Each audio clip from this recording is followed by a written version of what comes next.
Se cumplió el tiempo, ha fracasado la sesión convocada en los términos del artículo 35 del reglamento. Esta presidencia autoriza las expresiones en minoría conforme al artículo 36 bis del reglamento. Argentina, señor presidente, necesita una reforma sindical urgente.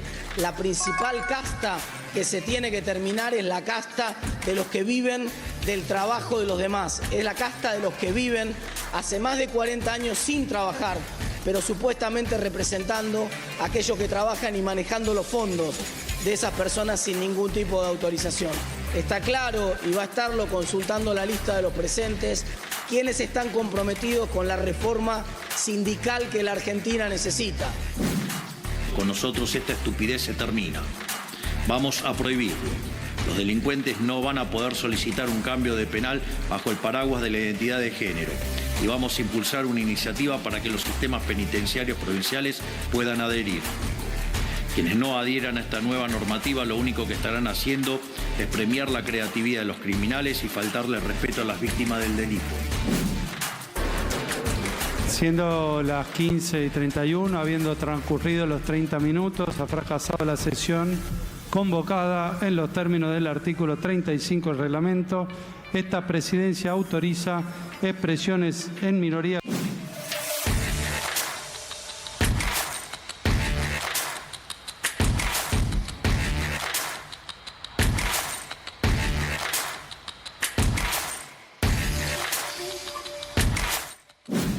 Somos nosotros, empresarios, que generamos empleo y pagamos los impuestos, quienes sostenemos el Estado. Queremos respeto, como se respeta en todos los países donde se entiende el rol fundamental que tenemos en una sociedad. La industria aporta el 30% del total de la recaudación y es el sector que agrupa la mayor cantidad de puestos de trabajo formales.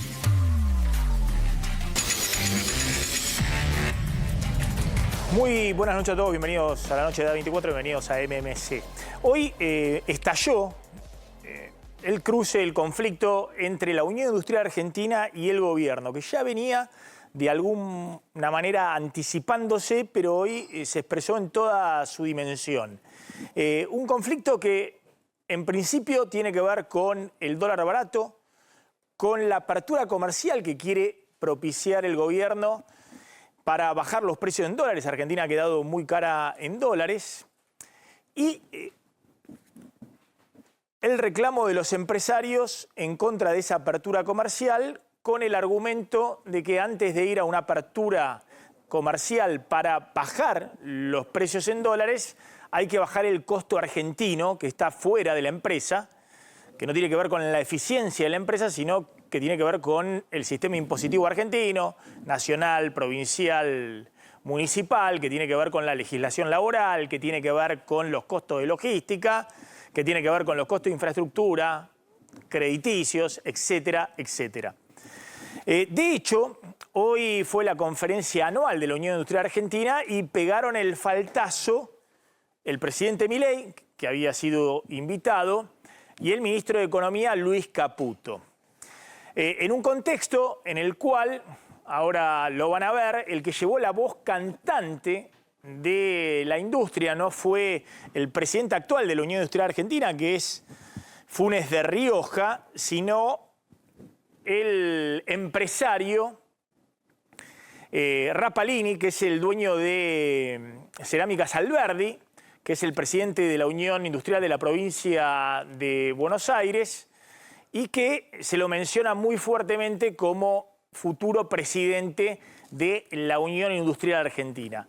Detrás de todo eso viene el conflicto anticipándose por las declaraciones que hizo hace un par de semanas, quien todos identifican como el hombre que mueve los hilos detrás de la Unión Industrial Argentina, que es nada más y nada menos que Paolo Roca, el número 1 del grupo Techin, el grupo empresario industrial más poderoso de la Argentina, una multinacional con sucursales en varios países y un gran exportador mundial de acero y sobre todo de tubos sin costura para la explotación petrolera a través de una de sus empresas del grupo Ternium, que había anticipado hace un par de semanas que estaba muy preocupado por los costos en dólares de la Argentina y sobre todo por una apertura comercial que podía poner en desventaja a la industria argentina, fundamentalmente con los productos chinos, que los industriales denuncian que vienen con subsidios. Y de alguna manera los industriales se suben a la tónica del presidente electo de los Estados Unidos, Donald Trump, que ha anunciado en las últimas horas a través de Twitter que no va a bajar los aranceles, sino que los va a subir. Ha anunciado una suba de aranceles del 10% generalizado cuando llegue al poder en Estados Unidos el próximo 20 de enero de importaciones provenientes de China. Ha dicho que va a subir 20% los aranceles provenientes de Canadá y de México, donde hay un área de libre comercio con arancel cero actualmente. Y de alguna manera, bueno, los empresarios argentinos dicen, bueno, quisiéramos que hubiera desde la presidencia una tónica Trump, ¿no? Una tónica libertaria como la que tiene Milei de apertura comercial, en un contexto además de Argentina cara en dólares porque hay un dólar barato y donde el gobierno dice que va a apurar la apertura comercial y la apertura de importaciones.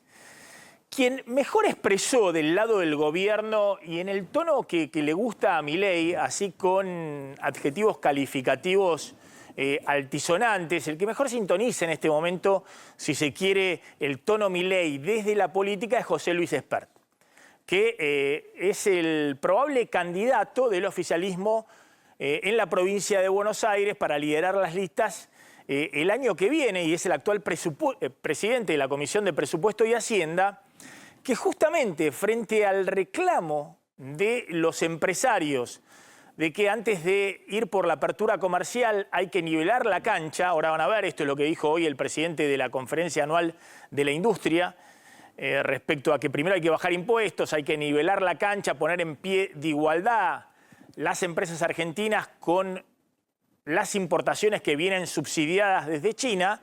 Fíjense lo que contestó Espert, ¿no? Estaba la noticia, la UIA pide bajar impuestos y mejorar la infraestructura antes de abrir la economía. Y Espert directamente les dijo, caraduras, siempre lo mismo, siempre le falta algo más para competir, pero cara de piedra para vendernos cosas caras y de mala calidad durante décadas y décadas de miseria espantosa, le sobra. Váyanse a... Esto es lo que dijo José Luis Espert, que obviamente usa mucho de la retórica de Milei plagada de poesía y de metáforas que de alguna manera llegan, el mensaje directo. Y eso fue el mensaje para los industriales.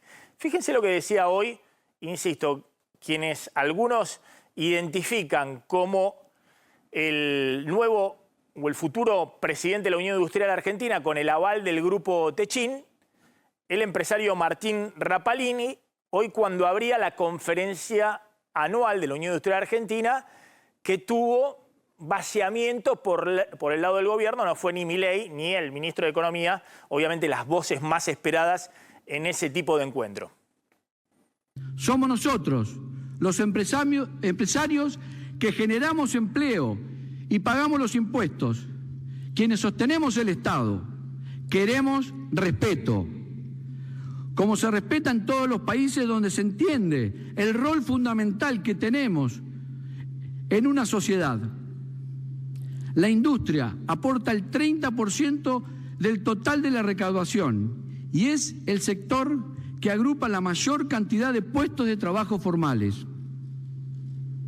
Estamos de acuerdo con el presidente en que el sector privado es el motor para el crecimiento del país y el sector privado somos nosotros, es con nosotros.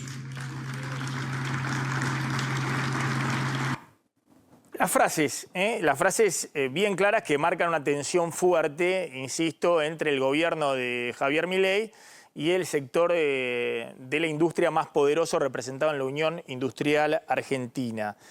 No queremos protección, queremos que nos respeten, necesitamos que el presidente nivele la cancha, no es contra nosotros, es con nosotros, y lo que les planteaba efectivamente respecto a igualar las condiciones de competencia respecto a los productos subsidiados que vienen fundamentalmente por las importaciones chinas. La frase, no queremos protección, queremos que nivelen la cancha, que bajen impuestos y que podamos defendernos frente a las importaciones que vienen con subsidios del exterior. Ahí está, ante la falta de igualdad, que necesitamos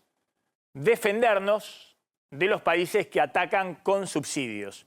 Bueno, esto estalló en el día de hoy, obviamente es el inicio de lo que algunos consideran que va a ser un enfrentamiento que va a durar un buen tiempo, porque la discusión de lo que viene, si el modelo económico de Milei es exitoso, el año próximo es una Argentina cada vez más cara en dólares, es decir, porque es una Argentina donde si la cosa funciona van a entrar muchos dólares de la minería, del petróleo y gas de Vaca Muerta, del campo, es decir, de los sectores estratégicos exportadores de recursos naturales.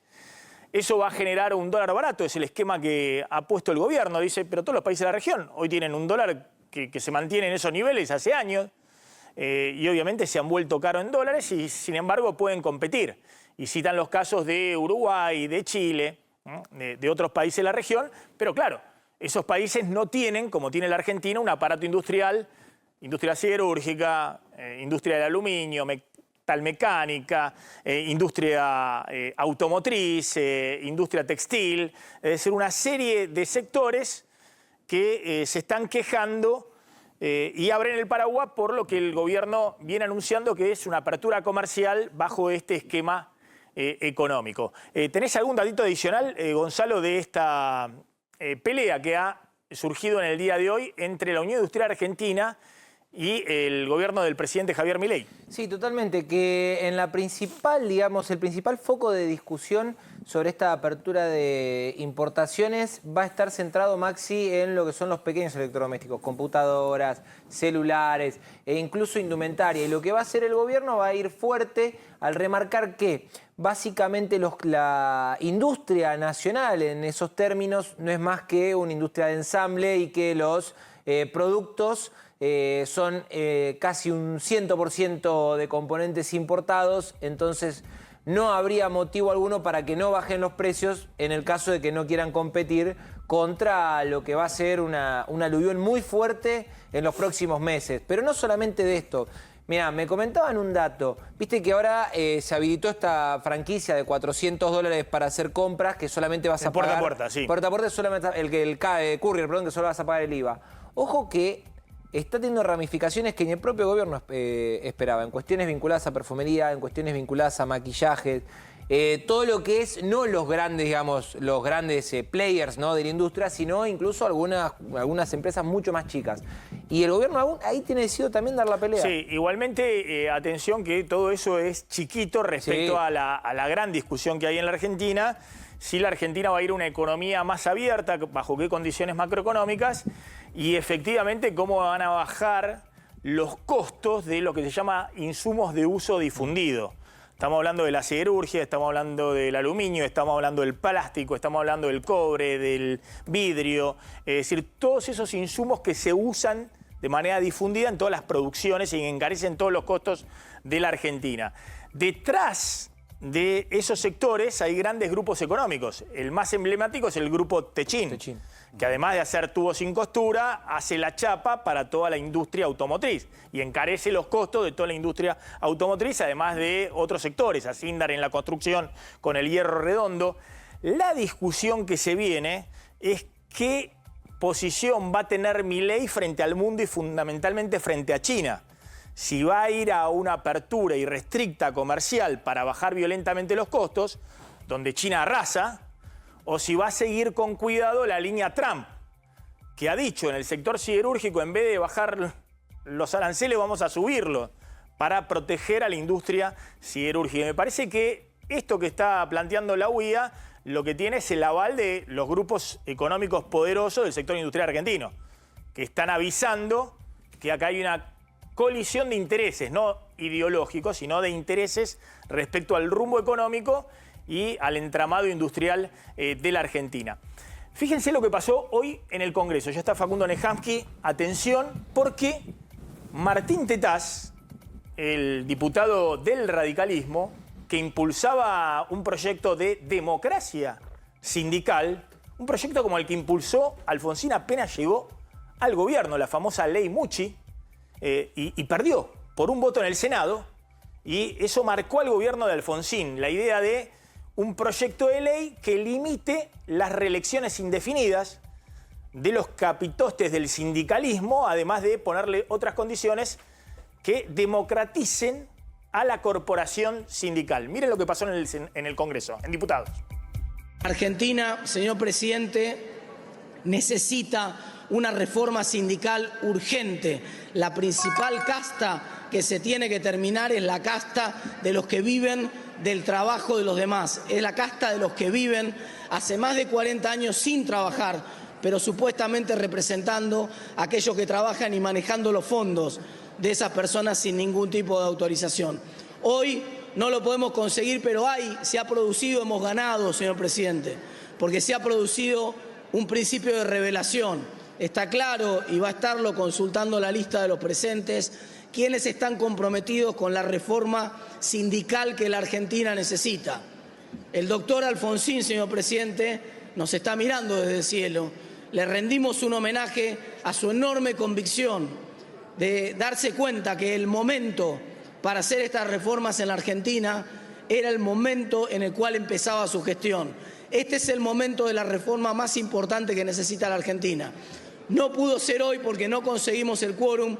Lo vamos a seguir intentando en las próximas sesiones, señor presidente. La pregunta es si hay un pacto sindical con el gobierno de Javier Milei. Cuando hablamos de pacto sindical estamos hablando de los gordos de la CGT, la de los gremios más poderosos, de Cavalieri, Edaer, de Andrés Rodríguez de UPCN, de los gremios industrial Piñanelli de ESMATA.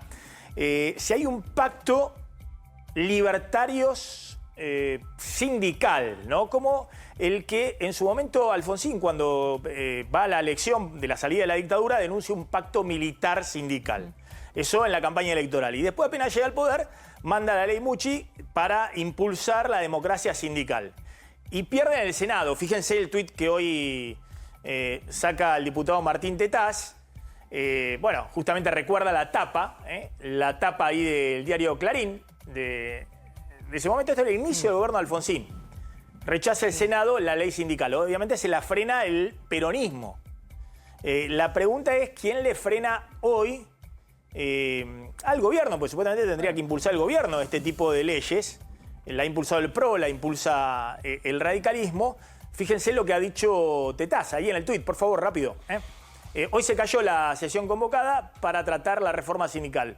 Los diputados que faltaron dejaron los dedos marcados y son responsables de que no haya límites en las reelecciones de los sindicalistas, de que todavía no haya ficha limpia para asegurar que los condenados no puedan ser representantes gremiales, de que le sigan robando a los trabajadores con descuentos de sueldo que no autorizan. Es decir, Tetaz cree, como creen algunos diputados del PRO, que hay un pacto entre Milei y el sector más poderoso del sindicalismo, y además creen que hay un pacto entre Milei y Cristina por el tema de ficha limpia, ¿no? De que no avance la ley de ficha limpia. Cuestión de sindicatos, Maxi, esta semana Pablo Moyano, que es uno de los sindicalistas, si se quiere, más combativos contra la Casa Rosada, tuvo que dar un paso al costado en la CGT. Después estamos viendo esta situación del proyecto de la UCR, que es la segunda vez que naufraga, cuando además en el tratamiento de la ley bases el gobierno ya le había dado una señal al sindicalismo al pasar una reforma laboral no solamente negociada, sino muy conversada con todos los sectores.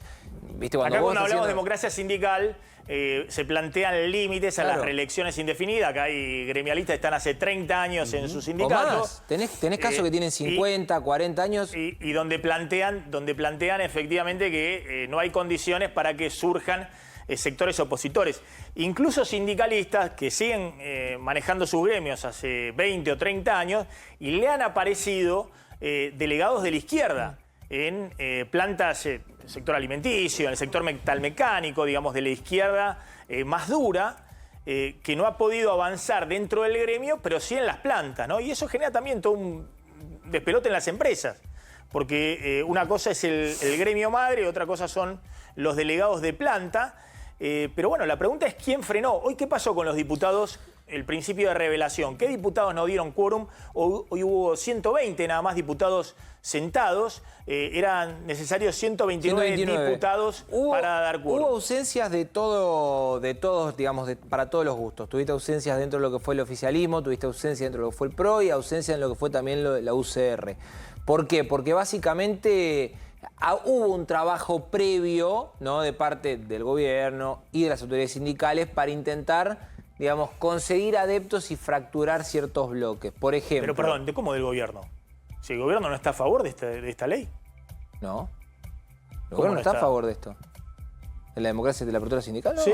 No está a favor. ¿No? ¿Y por qué?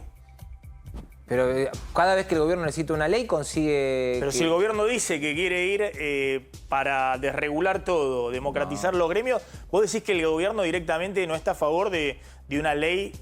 Hoy no. ¿De democracia sindical? Hoy no.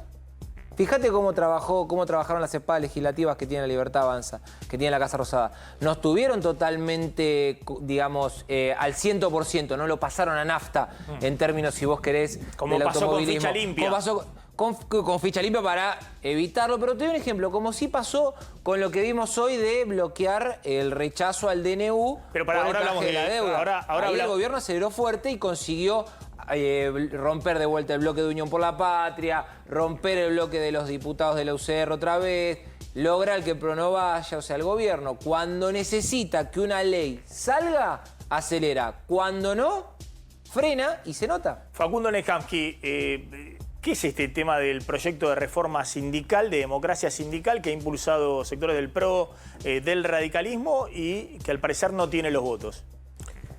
A ver, dos cosas. Primero, el gobierno ideal de Milei, ¿cuál es? Menem. Sí. ¿No? ¿Hizo un proceso de reformas liberales Menem o no? Sí. Quizás uno de los más importantes. En democracia, seguro. Con el acompañamiento de... Con el acompañamiento de los sindicatos. ¿Hizo alguna reforma laboral? ¿Hizo alguna reforma sindical? No, ninguna. Laboral sí, hizo la flexibilización laboral y demás. Pero sindical ninguna. No. Sindical de ningún tipo. Sí, con los gordos logró avanzar con la reforma de los 90. Por eso, de la Rúa intentó hacer reforma laboral, Alfonsín intentó, y finalmente no fueron gobiernos exitosos en términos de regulación. Por lo tanto, no es una condición necesaria para hacer un gobierno liberal. Segundo, este es un gobierno que está haciendo un ajuste muy fuerte. Y ese ajuste necesita de paz social. Entonces, tener a los sindicatos en una situación de... El otro día escuché, por ejemplo, una entrevista a Andrés Rodríguez, un sindicalista muy importante de los gremios estatales, ese sindicalista diciendo, de UPCN. ¿por qué no va al paro? Diciendo que no ve clima social para ir a un... Andrés Rodríguez, que dirige el principal gremio, el otro es el de ATE, Asociación de Trabajadores del Estado, ha sido menemista, kirchnerista, macrista, albertista y ahora mileísta. Pero si Milei le regula el sindicato, ¿también va a seguir siendo mileísta? No, entonces... Es mileísta porque Milei no les toca las obras sociales y no le toca... La pregunta, yo siempre digo esto. La posibilidad de reelegirse indefinidamente. Los sindicalistas se sienten más cómodos siempre con un gobierno peronista. Sí. Siempre. Ahora, si no es un gobierno peronista, pueden negociar y pueden transaccionar. Porque no son, digamos, necesariamente parte del partido político. Son parte del movimiento peronista. Pero han desarrollado capacidad negociadora. Entonces, la pregunta es... ellos no pueden en este momento intervenir y dirigir la política económica del gobierno, ni tener la influencia ni la coincidencia ideológica que podrían tener con un gobierno peronista. Pero sí pueden negociar. Entonces es posible, no me consta, pero es 2 más 2, 4, que parte de la negociación del gobierno con el sindicalismo es avanzar livianamente en la reforma laboral, como se ha avanzado hasta ahora, y al mismo tiempo no meterse con lo que para los sindicatos es lo más sagrado, que es la forma en que es cómo se organiza, ahora la seguimos, porque me interesa ahí. Hay un argumento que esgrimen algunos funcionarios que dicen: ¿para qué nos vamos a enfrentar ahora con el sindicalismo si se han portado bárbaro cuando la economía estuvo en recesión y con la aceleración inflacionaria post-devaluación en la primera parte del año? Hicieron 2 paros de compromiso para mostrar que estaban ahí, nada más. Bueno, lo vamos a enfrentar cuando la economía esté creciendo al 5 o 6%, que le quita argumento para hacer protesta. Si no hicieron nada, lo que creen en el gobierno es el peor año de lo que viene para Milei, ¿no? Están pensando en que los próximos años van a ser mejores de lo que fue este 2024. Pero ahora me contestás, bueno, ¿cómo sigue esto? ¿Qué pasa con ficha limpia? Y la batalla que hay estos 3 días. Hoy pasó el primero, miércoles y jueves, el cierre de año legislativo, donde el gobierno quiere disciplinar a todo, no solamente al sindicalismo, sino también a los gobernadores y a sus aliados en el Congreso. En Auto France tienen el mejor precio de contado del país y además son especialistas en financiación. Atención, te podés llevar un 208 línea nueva o una 2008 con precios de lanzamiento totalmente congelados. Además, podés entregar tu llave, tu auto llave contra llave, y te pagan el mejor precio del mercado por tu usado. Comunicate al WhatsApp de Auto France y reserva el tuyo desde donde estés. Te lo envían directamente a tu casa. Auto France, el concesionario número 1 de Peugeot. Auto France, el concesionario número 1 en ventas. Tenemos el precio más bajo del país y mejoramos cualquier presupuesto. Somos expertos en financiación y tomamos tu usado al mejor valor. Llámanos ya al 0810-362-0062 o WhatsApp al 11 34 44 37 58. autofrance.com.ar. Devin Logistics, una empresa con 25 años de trayectoria en despacho aduanero y logística internacional, abarcando fletes marítimos, aéreos y terrestres. Te garantizan el mejor precio en los fletes marítimos y aéreos, el más bajo del mercado. Llámalos y comprobalo. Devin Logistics, tus conexiones aseguradas. Devin Logistics, 25 años de trayectoria en despacho aduanero y logística internacional, fletes marítimos, aéreos y terrestres, con conexiones a todo el mundo, normativas cambiarias y aduaneras. Devin Logistics, tus conexiones aseguradas. Sumate a IOL Inversiones y lleva tu pyme al próximo nivel. En YOL Inversiones ayudamos a las pymes a optimizar sus finanzas. Accede a las mejores tasas del mercado, depósitos con mejoras impositivas, asesoramiento personalizado y gran variedad de instrumentos de inversión con bajas comisiones. Abrí tu cuenta en YOL Invertir Online y potencia el capital de tu empresa hoy mismo. Nampe se renueva para vos. Nampe, vinos que liberan tu esencia natural. Nampe presenta su nueva etiqueta. Un vino único que libera y realza tus sentidos. Nampe, tu expresión natural.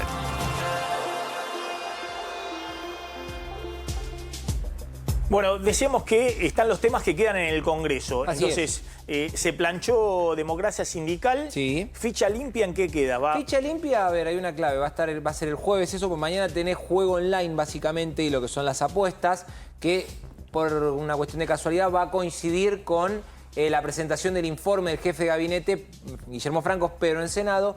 Y el jueves es la gran, digamos, vedette de toda esta super semana en el Congreso, que es Ficha Limpia, en donde, como pasó con la democracia sindical, el gobierno no tiene muchas ganas de que salga ese proyecto, porque, aunque se enojen, es evidente, como pasó con la negociación con los sindicatos, que tiene una negociación con Unión por la Patria en un toma y daca. ¿Cuál es? El gobierno necesita los votos para derogar las PASO, para que ya el año que viene no haya internas abiertas, simultáneas y obligatorias. Y Unión por la Patria ve con buenos ojos evitar que se sancione Ficha Limpia, porque podría generar que Cristina Fernández de Kirchner, entre otros, no sea, digamos, candidata el año que viene. ¿Hay una agenda ahí de algún tipo de acuerdo, ves, entre el gobierno y el kirchnerismo con el tema de ficha limpia? Ha dicho el jefe de gabinete, Guillermo Franco, que ellos no ven con buenos ojos que Cristina no tenga la posibilidad, si quiere, de ser candidata el año que viene. Habló de los temas de la proscripción. ¿Vos ves que el gobierno le gustaría que Cristina sea la adversaria ideal desde el punto de vista polarizador de la sociedad?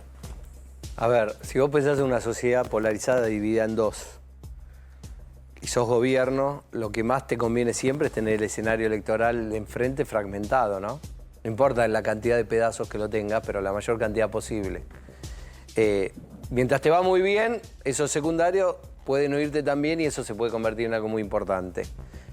Si vos pensás en eso, lo que más te conviene es tener alguna candidatura del otro lado lo suficientemente fuerte y al mismo tiempo revulsiva y contradictoria para evitar que todo eso se amalgame en una sola propuesta política anti-Milei, por decirlo de alguna manera. Yo no digo que necesariamente Cristina sea eso, pero si pienso de las posibles figuras del mundo opositor, es sin duda una de aquellas que para una parte de esa posición es como una especie de límite o freno. Es decir, mirá, podemos juntarnos todos, pero si está Cristina es más difícil. Entonces, para el gobierno polarizar con ella es la garantía por el momento, porque para Macri también... Macri, esto creo, Maxi, me siento que estoy como en una... Un déjà vu. En un déjà vu. Sí. Creo que en el Macri. 2015-2017 en algún bien. programa tuyo discutimos lo mismo. Pero Cristina no es Macron en Francia, que sumó sectores desde la derecha hasta la izquierda para frenar vamos a un ejemplo más a Marine Le Pen. Vamos a un no ejemplo es Yamandu más Orsi en No, vamos a un ejemplo más parecido al en de Uruguay, Cristina. digamos, que Lula. puede sumar. O Lula. Vamos a ver un ejemplo. El más parecido es Lula. ¿Por qué? Porque había un presidente parecido a Milei, que era Bolsonaro, con una ideología parecida, una mirada parecida acerca de las cosas. Y Lula sumó Lula la derecha, la izquierda, el centro, Lula todo. se sentó con Fernando Enrique Cardoso, que es como si Cristina Que era la se sentase con Macri. centro-derecha. Es como si Cristina se sentase con Macri y dijese vamos a hacer una alianza contra Milei. Entonces, a ver, es cierto que la política... Cristina es la candidata ideal para Milei porque sigue dividiendo la oposición. No va a haber un frente opositor unificado. Divide la oposición. Ahora, también es cierto, por eso digo lo del déjà vu, que los mismos argumentos se esgrimían en el gobierno de Macri y el problema es que cuando te viene la mala, la gente usa para castigarte lo que tiene a mano. Entonces, ahí, bueno, también no importa, que Cristina se junta con Alberto. Cuando hablas cualquier cosa es Massa. Alberto Fernández. Digamos. La gente usó a Alberto Fernández para castigar a Macri. Y Sergio se había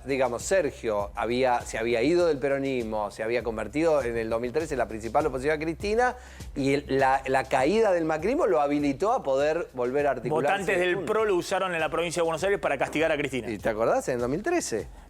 Muy interesante. Fíjense lo que planteó hoy Milei, tocando otra fibra, me parece, que es el tema de la seguridad, los presos, toda esa discusión de una agenda ya no económica, sino una agenda propia desde el punto de vista de la seguridad y del punto de vista de la opinión pública, ¿no? Una agenda muy, pero muy sensible. La seguridad hoy está en las encuestas por encima de la inflación como problema. Miren lo que anunció hoy el presidente.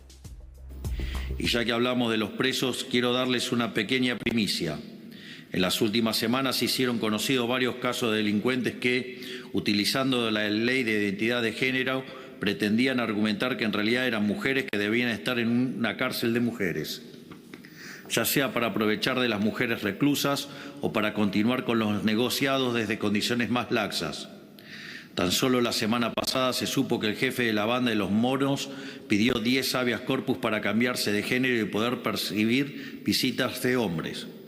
Solo en un país cuyos valores han sido profundamente trastocados puede permitirse semejante barbaridad. Por eso, con nosotros esta estupidez se termina. Vamos a prohibirlo. Los delincuentes no van a poder solicitar un cambio de penal bajo el paraguas de la identidad de género y vamos a impulsar una iniciativa para que los sistemas penitenciarios provinciales puedan adherir. Quienes no adhieran a esta nueva normativa lo único que estarán haciendo es premiar la creatividad de los criminales y faltarle respeto a las víctimas del delito. Fíjense que es algo muy chiquito, pero seguramente toca una fibra en la sociedad. A ver, para que quede claro, ¿cómo es el anuncio de Milei? Lo que hoy anunció el gobierno El que es se quiere cambiar de género en una cárcel puede hacerlo sin ningún problema. pero se queda en la cárcel de hombres si se cambia de género. Porque había una resolución del gobierno anterior que si vos sos hombre y te percibís mujer, ibas a una cárcel de mujeres. Hace unas semanas ocurrió un caso como este, en donde un hombre fue a una cárcel de mujeres y violó a una interna. Entonces el gobierno, para evitar esas situaciones, va a prohibir que eso ocurra. Vos podés cambiarte de género estando preso, podés autopercibirte el género que quieras, eso no va a implicar que te cambien de prisión. Pero perdón, ¿y si te cambiaste de género, no sé, 5 años antes? ¿A qué vas? ¿A una cárcel de hombres o de mujeres? No, seguramente ahí la discusión ya va a ser en la justicia y si vos te planteás a la justicia que sos hombre pero te autopercibís mujer y bueno, habrá una discusión de qué es lo que ocurre. Me parece que lo que buscan es que se terminen los planteos de muchos presos de alto perfil que buscan la manera ¿Esto de los monos es cierto? No. Lo que hizo el jefe de los monos fue decirle a la justicia: soy bisexual, quiero visitas íntimas con hombres y con mujeres. ¿Cuál era el objetivo? Tener más visitas en las cárceles, con quien tener más gente para hablar y dar órdenes afuera.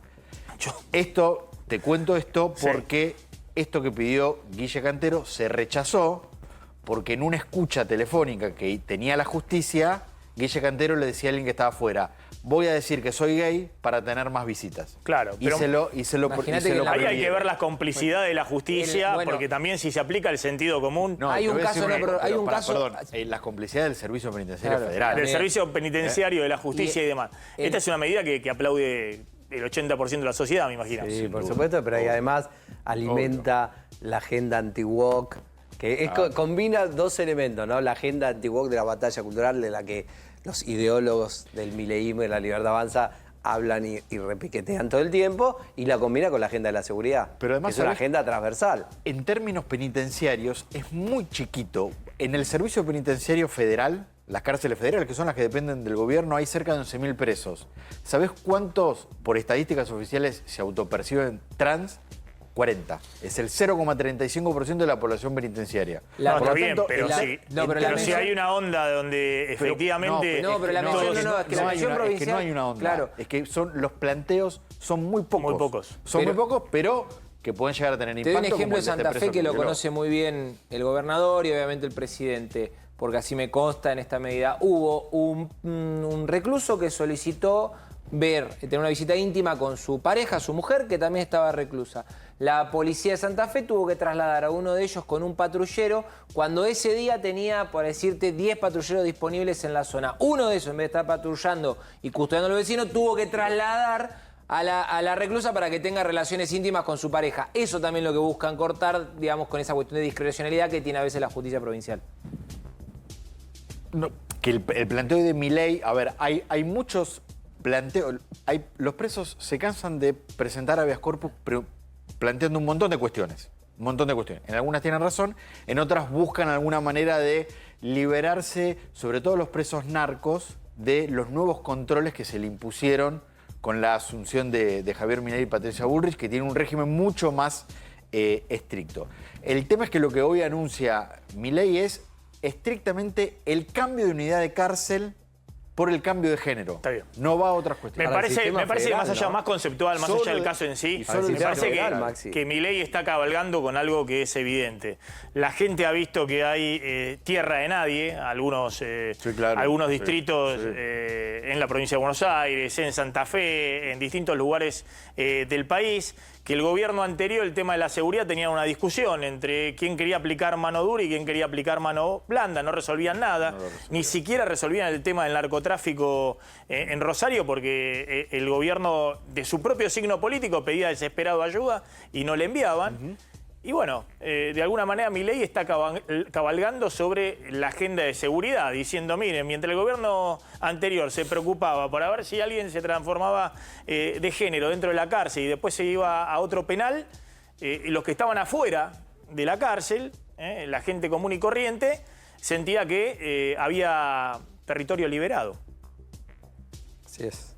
Ahora, hay que tener en cuenta algo. Esto es para el sistema federal, Maxi, ¿no? Sí, es decir, por no eso- tiene efecto. Bueno, claro, por eso dice que las se cárceles adhieran las provinciales, si provincias. las provincias quieren se van a adherir, si no, se van a adherir. Ahora, el volumen... Yo creo que hay algo que el presidente hace muy bien en términos comunicacionales, que es agarrarse de Pequeños temas que tocan la sensibilidad. que porque tocan la efectivamente, sensibilidad de la población. donde la gente dice esto es ridículo. Que despiertan la ira. La de ira, población. el enojo. Y recordá que estuvo el escritor del Mago del Kremlin hace poco acá en Argentina. Sí. Y dijo, la fórmula de la política hoy es ira más algoritmo. Claro, pero es la ira sobre hechos reales. Sí, sí, obvio. Efectivamente. Así es. Descubrí un nuevo concepto en SUV, GWM Jabal H6. Es la síntesis de lujo, modernidad y estilo. Ingresá a gwm.com.ar y descubrí más. Mirá.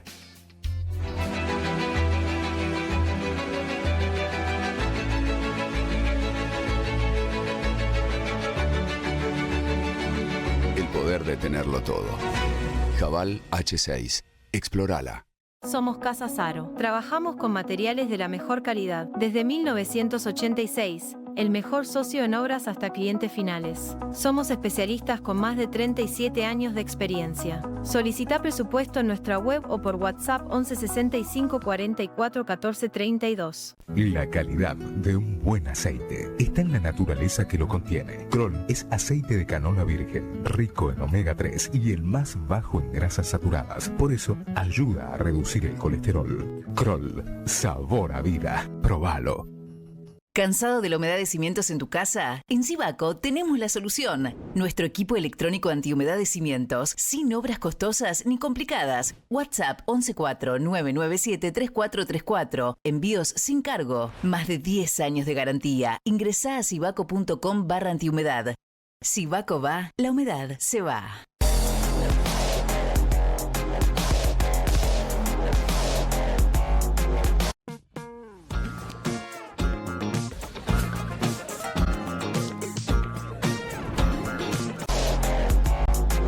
Joyería El Tasador. Toda una vida dedicados a las joyas. Pensá vender al mejor precio. Visitanos. Joyería El Tasador. Avenida Corrientes 2810, esquina Pueyrredón. Joyería El Tasador. Tu tasador, mi tasador. La calidad de un buen aceite está en la naturaleza que lo contiene. Kroll es aceite de canola virgen, rico en omega 3 y el más bajo en grasas saturadas. Por eso, ayuda a reducir el colesterol. Kroll, sabor a vida. Probalo. Yo tenía mucho miedo de cómo iba a quedar. Hoy ya no me desinhibió total. Volví a ser como era antes en todo aspecto. Confieso que he dicho alguna vez, ¿por qué no vine antes? Hola, mi nombre es Pablo. Ya hace un año que Capilea me devolvió mi pelo. La vida se trata de cambiar. Aunque sea un pequeño cambio, va a terminar siendo un gran cambio. Ojalá nunca dejes de cambiar. Desde Avalian queremos invitarte a que te animes a cambiar, sabiendo que estamos acá cuidándote siempre. Avalian, con vos en cada pequeño o gran cambio.